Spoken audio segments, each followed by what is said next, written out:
नमस्कार, आप देख रहे हैं पीएसएन मीडिया। मैं प्रमोद कुमार सक्सेना। छत्तीसगढ़ के बस्तर क्षेत्र में नक्सली हमले में 22 जवानों के शहीद होने की घटना पर मुख्यमंत्री भूपेश बघेल ने कहा कि जवानों का मनोबल ऊंचा है तथा नक्सलियों के खिलाफ कार्यवाही जारी रहेगी। बघेल ने असम से रायपुर लौटने के बाद स्वामी विवेकानंद विमानतल में संवाददाताओं से बातचीत के दौरान कहा कि माओवादी अपनी अंतिम लड़ाई लड़ रहे हैं, जल्द ही उन्हें समाप्त कर दिया जाएगा। मुख्यमंत्री भूपेश बघेल पिछले दिनों से असम दौरे पर थे। वे विधानसभा चुनाव में पार्टी के पक्ष में प्रचार कर रहे थे। बघेल ने कहा कि हमारे सुरक्षा बल बुलंद हौसलों के साथ नक्सलियों से उनकी मांद में घुसकर लड़ाई कर रहे हैं। बीजापुर में सुरक्षा बलों और नक्सलियों के बीच हुई इस लड़ाई में नक्सलियों को काफी नुकसान हुआ है। बघेल ने कहा कि जिस स्थान पर मुठभेड़ हुई है उसे नक्सलियों का गढ़ माना जाता है और वहां सुरक्षा बलों के लिए शिविर स्थापित करने की योजना बनाई थी, जिसमें माओवादी बौखलाए हुए हैं।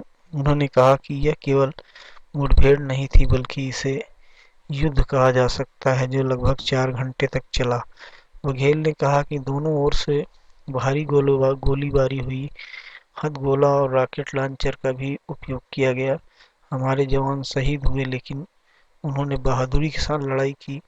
साथ ही उन्होंने घायल और शहीद जवान के शवों को वहां से निकालने का भी काम किया। मुख्यमंत्री ने कहा कि हमें जानकारी मिली है कि नक्सली 4 ट्रैक्टर में भरकर घटना स्थल से मृत और घायल नक्सलियों को ले गए। इससे अनुमान लगाया जा सकता है कि सुरक्षा बलों ने उन्हें काफी नुकसान पहुंचाया है। मुख्यमंत्री ने इस घटना में सूचना तंत्र के असफल होने से इनकार किया और कहा कि यह पुलिस शिविर पर हमला नहीं है। हम उस क्षेत्र में नक्सल विरोधी अभियान में थे। हम सुकमा, बीजापुर, दंतेवाड़ा की तरफ से बढ़ते जा रहे हैं तथा शिविर की स्थापना कर रहे हैं। नक्सली अब 40 वर्ग किलोमीटर के क्षेत्र में सिमट कर रह गए हैं। यह उनकी बौखलाहट है। हम उस क्षेत्र में शिविर स्थापित करने जा रहे थे और उसे स्थापित करेंगे। वह यह क्षेत्र है जहां शिविर खुलने के बाद नक्सली गतिविधियों में विराम लगेगा। यही कारण है कि वे बौखला गए। हमारा अभियान नहीं रुकेगा। शिविर और सड़कों का निर्माण होता रहेगा। वहां के लोगों को संसाधन मुहैया कराएंगे। जवानों का बलिदान व्यर्थ नहीं जाएगा।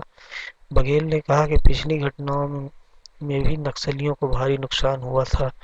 घटना में भी नक्सलियों के हुए नुकसान के आंकड़े आ जाएंगे।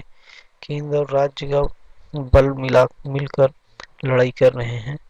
नक्सली अब अंतिम लड़ाई लड़ रहे हैं, जल्द ही उनका सफाया हो जाएगा।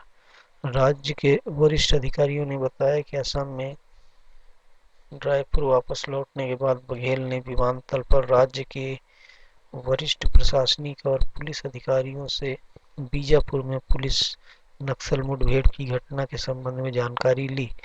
अधिकारियों ने बताया कि बाद में मुख्यमंत्री ने शहर के रामकृष्ण केयर हॉस्पिटल पहुंचकर घायल जवानों से मुलाकात की तथा उनके इलाज के संबंध में जानकारी ली। उन्होंने बताया बघेल ने घायल जवानों को बेहतर स्वास्थ्य मुहैया कराने का निर्देश दिया। उन्होंने जवानों के शीघ्र स्वास्थ्य लाभ की कामना की। इधर राज्य के विपक्षी दल भारतीय जनता पार्टी ने राज्य सरकार पर गैर जिम्मेदाराना रवैया अपनाने का आरोप लगाया।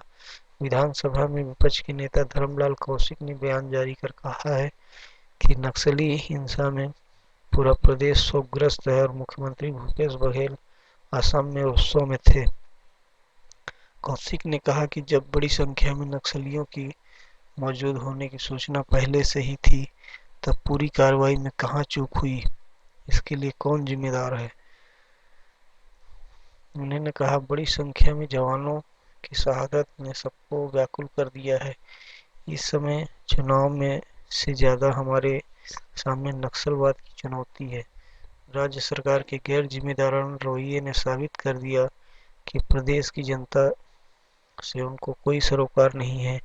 छत्तीसगढ़ के नक्सल प्रभावित बीजापुर सुकमा जिले की सीमा पर सुरक्षा बलों और नक्सलियों के बीच मुठभेड़ में सुरक्षा बल के 22 जवान शहीद हो गए तथा एक 30 जवान अभी घायल अवस्था में है।